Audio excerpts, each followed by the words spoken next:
এই বৃষ্টি বাদলের দিন বিদেশ থেকে বাড়িতে আসলাম, যেই দিন আসবো ওই দিনই বৃষ্টি নামা লাগবে। সব কই, বাড়িতে দেখি না তো। আব্বা, ও আব্বা, কিরে ভাই কই রে তোরা? কিরে ভাই তুই আইসোস? আমি তো ভাবলাম তুই বৃষ্টির ভিতর আসতেই পারবি না। আরে আসতে পারবো না কেন, ঝড় বৃষ্টি যাই হোক না কেন, তোদেরকে ছাড়া কি থাকতে পারি? কিরে কে আইছে রে? কিরে আব্রো, তুই বাড়িতে চলে আইছ? মেজো ভাই তুমি আসছো? দাঁড়াও আমি আসতেছি। আচ্ছা ভাই, আব্বা কই? আব্বারে তো দেখতেছি না। তোমরা সবাই বাইরে আসলে আব্বা আসলো না কেন? আরে আব্বা তো আছে, তুই এত দূর থেকে আইছ, আগে আইসে ভিতরে বস, একটু রেস্ট নে। আইসাই আব্বা আব্বা শুরু করছিস কেন? ভাই ভিতরে আসতেছি, সেটা তো কোনো সমস্যা নেই, কিন্তু আব্বা কই? আব্বারে আসতে বলেন। এ আব্বার কথা বাদ দে তো, তুই আগে ভিতরে আয়, ভিতরে এসে বস। এই নে রফিকুল, 2000 টাকা দিয়ে বাজার থেকে গরু মাংস নিয়ে আয়। আমার ভাইটা এতদিন পরে বাহির থেকে আসছে, একটু ভালো মন্দ না খাওয়াইলে হয়? আচ্ছা ঠিক আছে ভাই, নিয়ে আসতেছি। ভাই তুমি রুমে গিয়ে বসো, আমি বাজার থেকে মাংস কিনে নিয়ে আসতেছি, আর তোমার সাথে আমার অনেক কথা আছে। এ ভাই আসো তো, তুমি ভিতরে আসো, দাও ব্যাগটা আমায় দাও। আচ্ছা ব্যাগ দিলাম, সেটা সমস্যা নেই, কিন্তু আব্বা কই? আব্বারে তো দেখতেছি না। ভাই একটু আব্বারে ডাক দেন, আব্বা কই আছে? কি রে ভাই, আসার পর থেকে খালি আব্বা আব্বা লাগাই দিছ। তোর কাছে কি আব্বাই আপন, আমরা কি আপন না? আরে ভাই আমার কাছে আপনারাও যেমন আপন, আব্বাও তেমন আপন। আব্বা কই? আব্বারে তো দেখতেছি না। এ আব্বা অনেক অসুস্থ, তুই এটা জানোস না? এটা আবার নতুন করে বলার কি আছে? হ্যাঁ আব্বা তো অনেক অসুস্থ। আব্বা কি ঘরের ভিতরে আছে? না ভাই, আব্বা তো ঘরের ভিতরে নাই। কিরে ঘরের ভিতরে নাই? তাইলে কই আছে? আব্বা কি হসপিটালে? না ভাই, আব্বারে তো ঘর থেকে বের করে দিছে বড় ভাই। কিরে ঘর থেকে বের করে দিছে মানে? ভাই এটা তুমি কি করছো? এই আব্বা কই আছে এখন? ভাই ঘরের ওই সাইডে যে ময়লা রাখার জায়গা আছে না, আব্বা ওইখানেই। আব্বা ময়লা রাখার জায়গাতে আছে কেন? আব্বা তো অসুস্থ। আমি আব্বার চিকিৎসা করার জন্য প্রতি মাসে কতগুলা করে টাকা দিয়েছি। আব্বারে থাকার জন্য আমি বাড়ি ঠিক করে দিয়েছি, আর আমার আব্বার কি বাড়িতে একটু জায়গা হলো না? ময়লা রাখার জায়গায় জায়গা হলো? কই আব্বা কই? দেখি তো, এই ধর। আব্বা, আব্বা কই তুমি? আব্বা, আব্বা তুমি এইখানে কেন? তুমি ময়লা রাখার জায়গাতে কি করো? বাবা তুই আইসোস, তোরে কতদিন দেখি না। আব্বা আমার কথা বাদ দাও, এই ময়লার ভাঙাড়ে এই দুর্গন্ধযুক্ত জায়গায় তুমি কি করো? আমার বাড়ি নেই নাকি? তোমার কি থাকার জন্য আমি বাড়ি করে দিইনি? তুমি এইখানে কি করতেছো? তোর বড় ভাই তো আমাকে বাড়ি থেকে বের করে দিছে বাবা। বাড়ি থেকে বের করে দিছে মানে? বাড়ি কি ওর নাকি? বাড়ি করছি আমি আমার টাকা দিয়ে।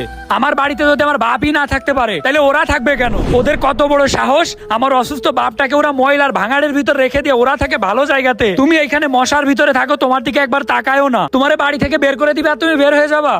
তোমার চিকিৎসা করার জন্য আমি প্রতি মাসে কতগুলা করে টাকা পাঠাইছি, হাজার হাজার লক্ষ লক্ষ টাকা খরচ করছি আমি তোমার পিছে, আর তোমারে নাকি এই জায়গায় রাখছে? বাবা আমি আর বেশি দিন বাঁচবো না রে, আমাকে তো কোনো চিকিৎসাই করায় না। চিকিৎসা করায় না মানে? প্রতি মাসে 50,000 থেকে 1 লক্ষ করে টাকা পাঠাই আমি। এর ভিতরে তোমার চিকিৎসা করানোর জন্য একটু টাকা হয় না? তোমার চিকিৎসার জন্যই তো আমি 60-70 হাজার করে টাকা দিই। তোমার চিকিৎসা করাবো এই কারণে আমি বাড়িটাও সম্পূর্ণ কমপ্লিট করতে পারি নাই, সব টাকা তোমার পিছে খরচ করছি। তোমার চিকিৎসা করানোর জন্য টাকা পাঠাইছি। আমার বাড়িতে আমার বাপরে থাকতে দেয় না, আমি যেই টাকা পাঠাই সেই টাকা দিয়ে আমার বাপের চিকিৎসা করায় না। ওদেরকে আমি আজকেই দেখতেছি। আব্বা তুমি চলো।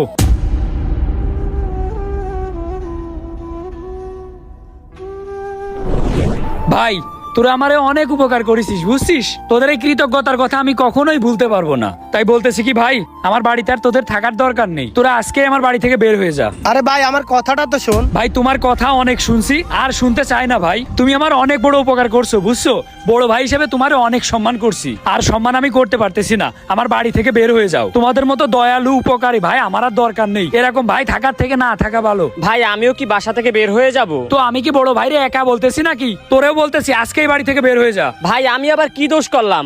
আমাকেও বাড়ি থেকে বের করে দিচ্ছ কেন? তোরে বের করবো না তো কি করবো রে ভাই? বড় ভাই যে এত কিছু করছে, এর সাথে তো তুইও ছিলি, মূল লোকটাই তো তুই। তুই যদি বড় ভাইরে হেল্প না করতিস, তাইলে কি ওই একা এত কিছু করতে পারতো? তুই তো হেল্প করেছিস। আরে ভাই তোরা কেমনে পারলি নিজের বাপটারে ময়লার ভাঙাড়ে রাখতে? ছোট ভাইটার কথা না হয় বাদ দিলাম, ও ভীতু মানুষ, এত কিছু বোঝে না। তুই তো বুঝতিস, তুই তো বড় ভাইরে থামাইতে পারতিস। তুই কি থামাইছিস কখনো? ভাই তুমি একটু বোঝার চেষ্টা করো, আমি তো কিছুই করি নাই। আর বড় ভাই কি আমার কথা শোনে একটাও?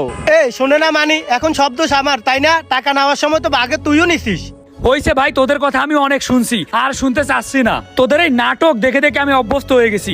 তোদের এই নাটক আর করা লাগবে না। তোরা এখনই আমার বাসা থেকে বের হয়ে যাবি, তা না হলে কিন্তু ঘাড় ধাক্কা দিয়ে বের করে দিব। অব্র ভাই আমার, দেখ এই মুহূর্তে আমাদের সাথে এমন করিস না। আমরা এখন কই যাব? এইটা আগে মনে ছিল না? আমি বাপের চিকিৎসা করার জন্য টাকা পাঠাইছি। ওই টাকা কি দিছিলাম তোমাদের পেটের ভিতর দেওয়ার জন্য? তোমাদের পেটের ভিতর দেওয়ার জন্য তো আর দিইনি। বাপের চিকিৎসা করাওনি, বাড়ি করেছি বাপের জন্য। সেই বাড়িতে আমার বাপরেই থাকতে দাও না, থাকতে দাও একটা ময়লার ভাঙাড়ের ভিতরে। আর তোমাদের আমার বাড়িতে বাড়িতে রেখে দেবো, তাই না? ভাই অনেক দয়া মায়া দেখাইছি তোমাদের প্রতি, আর দয়া মায়া দেখানোর মতো কোনো পরিবেশ নেই। তোমরা এখনই আমার বাড়ি থেকে চলে যাও, তা না হলে কিন্তু আমি পুলিশ ডেকে আনবো। যাও, তোমাদের প্রতি মায়া দেখানোর সময় নেই আমার। কি হয়েছে ভাই, তুমি ভাইদেরকে বের করে দিলা কেন? ওরা যেই কাজ করছে ওদেরকে আবার আমি বাড়ির ভিতরে রেখে দিব? তোরও যদি সমস্যা থাকে তাইলে তুইও বাড়ি থেকে বের হয়ে যেতে পারিস। না ভাই, তুমি ঠিক কাজ করছো। আমি ওনাদের অনেক বারণ করছি, কিন্তু ওনারা আমার কথা শুনে নাই। আচ্ছা তাইলে ভিতরে চল, বাপরে হসপিটাল নিয়ে যাইতে হবে। আমি মনে করি একজন প্রবাসীর সব থেকে বড় শত্রু হয় তার আপন ভাই। আপন ভাইয়ের কারণেই অনেক প্রবাসীর পরিবার ধ্বংস হয়ে যায়।